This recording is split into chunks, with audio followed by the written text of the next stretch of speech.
Hi everyone, this is Veronica. आज हम बात करने वाले हैं उज़्बेकिस्तान की गाम्बियन पैनल की। अब बेसिकली एक हरियाणा बेस्ड आपकी कफ सिरप थी जिसको मेड इन फार्मा ने बनाया था। पहले जो न्यूज़ आई हमारे पास, तो हमने देखा उससे कुछ बच्चों की जान गई और गाम्बियन पैनल ने ब्लेम किया फाइनली कि जो उन्होंने टेस्ट सिरप को चेक किया है जब, तो उसमें प्रॉब्लम पाई गई है, वो स्टैंडर्ड्स अकॉर्डिंग टू स्टैंडर्ड्स नहीं है। और अब उसके बाद फिर से खबर आती है उज़्बेकिस्तान से। तो ये मामला पूरा क्या है, ये इंडिया की जो फार्मास्यूटिकल सेक्टर है ये किस लाइन में जा रहा है, क्योंकि ग्लोबली इंटरनेशनल मार्केट में अगर आप देखेंगे, इंडिया के फार्मास्यूटिकल को लेकर जो हमारी इमेज है वो नीचे गिर चुकी है। तो इसको हम डिटेल में डिस्कस करते हैं। बाकी आप यहाँ पे मेरे बारे में जान सकते हैं। This is my Telegram channel. आपकी कोई भी क्वेरी हो आप मुझसे यहाँ पे कनेक्ट कर सकते हैं।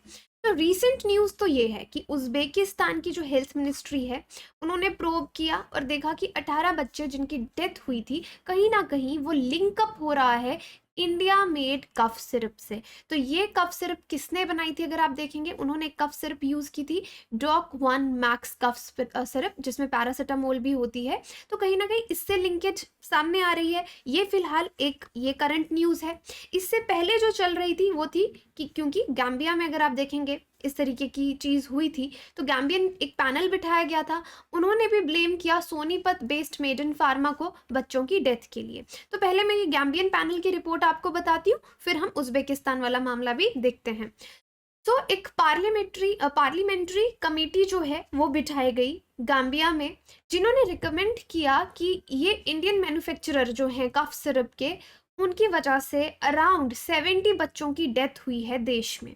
और मेडन फार्मास्यूटिकल्स अकाउंटेबल है क्योंकि इंडिया से ये वहाँ पे एक्सपोर्ट हो रही थी।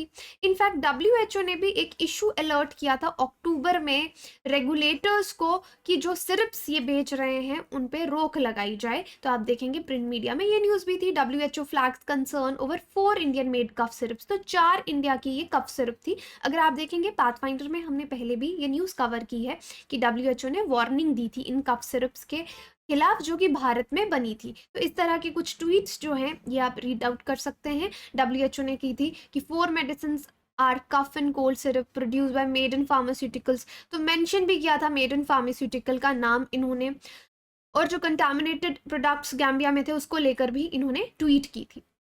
सो ये सोनीपत के कुंडली में ये कंपनी का मेडन का जो है वो प्लांट है फार्मास्यूटिकल का। अब इस रिपोर्ट में, ये कौन सी रिपोर्ट की मैं बात कर रही हूँ, पहले गैम्बियन पैनल की। गैम्बियन पैनल जो इनकी पार्लियामेंट्री कमेटी ने बिठाया, उसकी रिपोर्ट की जो सिलेक्ट कमेटी है, उन्होंने कहा कि मेडन फार्मास्यूटिकल्स जो है वो लाइबल है। जो डेथ्स वहाँ पे हुई हैं 70 चिल्ड्रन की गाम्बिया में 2022 में, इस रिपोर्ट के हिसाब से हुआ क्या, एक्यूट किडनी इंजरी हुई लोगों को, बच्चों को। तो एक्यूट किडनी इंजरी के रीजंस कुछ और भी हो सकते हैं, chemical poisoning, viral infections, but यहाँ पे ये कफ सिरप से रिलेटेड है। अब ये जो कंटामिनेटेड सिरप्स हैं, तो आप देखेंगे गैम्बिया हेल्थ मिनिस्ट्री ने 10 जो कफ सिरप ब्रांड्स हैं उनको कलेक्ट किया, उनको चेक किया, एनालाइज किया। उनमें से जो 4 थी, मैकॉफ बेबी, ये कॉफेक्स मेलन बेबी, प्रोमेथाजिन ओरल सोल्यूशन, मैग्रिप एंड कोल्ड सिरप, इन सब में कंटामिनेशन डीईजी और ईजी से पाई गई। और जो हरियाणा बेस्ड फर्म है जो ये प्रोडक्ट्स इंपोर्ट करती है, वहाँ पे एक्सपोर्ट करती है, एक गाम्बिया की लोकल फर्म है एटलांटिक फार्मेसी, उसके थ्रू। अब ये एटलांटिक फार्मेसी जो यहाँ से लेके जाती है प्रोडक्ट्स, उसने कहा कि उसने ये प्रोडक्ट्स तब लिए थे क्योंकि इसमें गुड मैन्युफैक्चरिंग प्रैक्टिसेस जो है मेड इन फार्मा ने इटसेल्फ उसको स्टैंडर्डाइज किया था, कहा था, सर्टिफिकेट दिया था कि ये बिल्कुल अकॉर्डिंग टू स्टैंडर्ड्स है। अब गैम्बिया में प्रॉब्लम क्या है कि इंडिपेंडेंट एजेंसी नहीं है गैम्बिया में कोई भी, ठीक है। वहाँ पे कोई क्वालिटी चेक्स जो है, ये जो इंपोर्ट करके अपने देश में फार्मास्यूटिकल प्रोडक्ट्स लाते हैं, उसको चेक करने के लिए कोई एजेंसी वहाँ पे नहीं है। तो जो यहाँ पे सर्टिफिकेट्स होते हैं जिस भी देश से, वो उसी पे रिलाई करते हैं गाम्बिया में। तो ये 4 कफ सिरप्स की शक्ल आप देख सकते हैं जिनको बैन करने की बात की गई। तो जो जो नाम मैंने आपको बताया, you can find all 4 on the screen. अब इनमें क्या पाया गया, मैंने आपको बताया डायथिलिन ग्लाइकोल और इथिलिन ग्लाइकोल। और बड़े देश जैसे कि अमेरिका, ऑस्ट्रेलिया, यूरोप, वहाँ पे डायथिलिन ग्लाइकोल और इथिलिन ग्लाइकोल जो है उसका इस्तेमाल करना बैन है, ये ऑलरेडी बैंड है। क्योंकि सिरप में अगर इनकी मात्रा थोड़ी भी ज़्यादा हो जाती है तो वो जानलेवा हो जाती है, जो कि इन केसेस में हुआ। तो इसके जिसको भी इससे प्रॉब्लम होगी 3 फेसेस में होगी। फर्स्ट फेस में वॉमिटिंग हो जाएगा, लूज स्टूल्स लगने लग जाएंगे, पेट में दर्द हो जाएगा। सेकंड फेस में किडनी फेलियर हो सकता है, थर्ड फोर्थ डे पे ब्लड प्रेशर इंक्रीज हो सकता है, और थर्ड फेस में बच्चे को पैरालिसिस भी हो सकता है, डेथ भी हो सकती है। इनकेस किसी का किडनी फेलियर हो गया तो डायलिसिस की भी ज़रूरत पड़ सकती है। तो अगर बड़े देशों ने इसको बैन करके रखा है, इंडिया में अभी तक भी ये बैन क्यों नहीं है, मैन्युफैक्चरिंग में यूज़ क्यों हो रहा है? देखो, डाइएथिलीन ग्लाइकोल बेसिकली क्या है, एक सॉल्वेंट है। मेडिसिन में एज अ चीज़ें को घोलने के लिए, डिजोल्व करने के लिए इसको यूज़ किया जाता है, स्पेशली जो सिरप्स होती हैं। लेकिन इसकी क्वांटिटी पे रोक है, लिमिट है। 0.14 mg पर 1 kg ही आप यूज़ कर सकते हैं।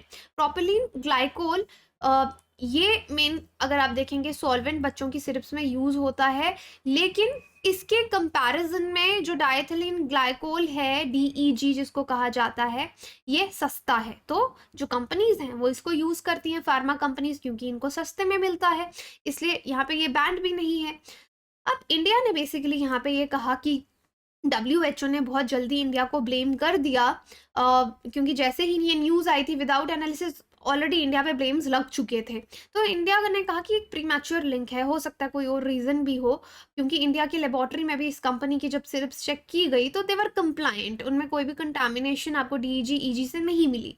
बट देन दूसरी तरफ ये केस था कि ये जो कंपनी ये सिरप्स बना रही थी, सिर्फ एक्सपोर्ट करने के लिए बना रही थी, वो इंडिया के डोमेस्टिक मार्केट में बेचने के लिए उनको नहीं बना रही थी। अब इस पूरे किस्से की वजह से इंडिया की जो इमेज है ना फार्मास्यूटिकल प्रोडक्ट्स की अराउंड द वर्ल्ड, बहुत इरेपरेबल डैमेज हुआ है। कोई भी देश इंडिया से दवाइयाँ लेने से पहले कई बार सोचेगा कि इंडिया से लें या ना लें, क्योंकि इससे तो हमारे लोगों की जान जा रही है। तो ऑलरेडी जैसे मैंने आपको बताया, इंडिया में ये अपने ये वाले प्रोडक्ट्स नहीं बेच रहा था। तो ये तो गाम्बिया की बात हो गई। अब नया क्या हुआ है कि गाम्बिया के बाद उज़्बेकिस्तान ने भी कहा कि इंडिया से आया हुआ कोल्ड ड्रग, उसकी वजह से वहाँ पे बच्चों की जान गई। तो आप देखिए कि हमारे फार्मास्यूटिकल का इमेज कहाँ जा रहा है। वे फॉरवर्ड की भी हम बात करेंगे। ये न्यूज़ फिलहाल सामने आई।